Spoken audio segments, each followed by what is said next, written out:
We're here live on the red carpet at Canada's Walk of Fame 2018.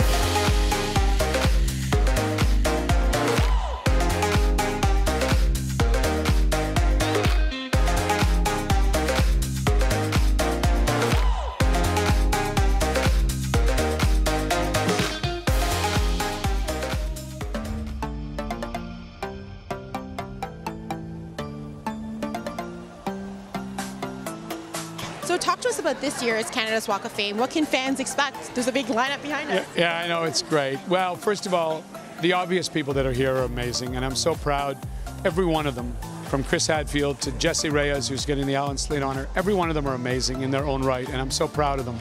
But I think what's most unique about this year as well is the fact that we've got so many past inductees that are coming back, and they're here to celebrate with Tessa and Scott and with Leonard Cohen's daughter Lorca, who's here, which I'm so happy to see her here.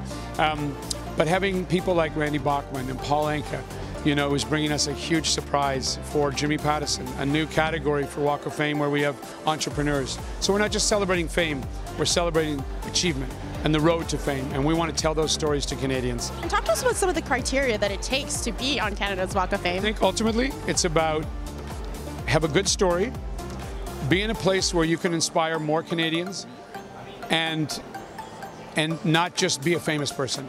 And I think if we do our job right over the next 10 years, Canada's Walk of Fame will be about famous people that we see on social media all the time, but it'll also be about all those people that we may not know as much about who are changing so much in the world today, and that's good for all of us.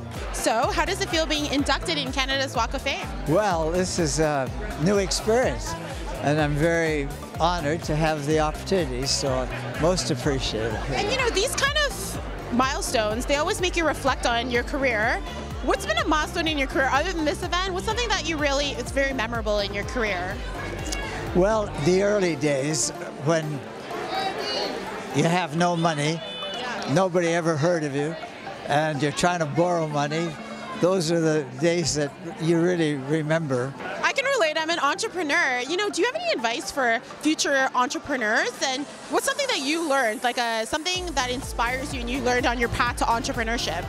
Well, the main thing is you gotta want it, you know, because there's always lots of hurdles all the time, and you just gotta keep going and not get discouraged. Congratulations on Canada's Walk of Fame. How do you both feel?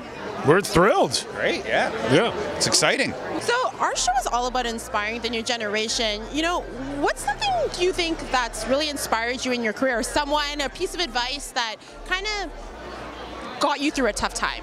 I think when I was young doing stand-up, another stand-up told me to try to tell the jokes that only I could tell.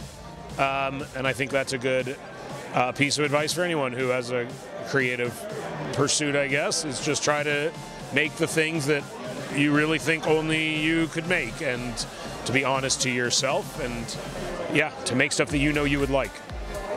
And I complimentary to that, I would say, and then don't keep it to yourself. Share it with everyone. Get advice. Like some people think like some of the best jokes we had are our jokes, but they're jokes from friends and jokes that we wouldn't have come up with if someone hadn't guided us there with a piece of advice. So just share with the people around you and get their help. Well, first of all, congratulations to the both of you. How do you both feel? Pretty excited, a little nervous. I'm starting to go over the speech in my head a bit. What's something that's really inspired you in your career, or something someone said that kind of stuck with you that inspired you throughout your career? Well, I think what you just said, why not me? Why not us? And that's something that Marnie McBean told us when we were young going into the 2010 Olympics, is that someone's going to win. Someone's going to be ice dance champions. Why not you? And that was the first time I kind of thought, oh, that's a pretty good point, Marnie. And then we went and won the Olympics. So. Yeah, I think sort of embracing that power that is within you and trusting it, because at some point we're taught to be self-conscious and doubt our self-worth, and we fight to find our place in the world, and I think sometimes you just have to let it out and let the real you shine through, and that authenticity probably speaks louder than any kind of words.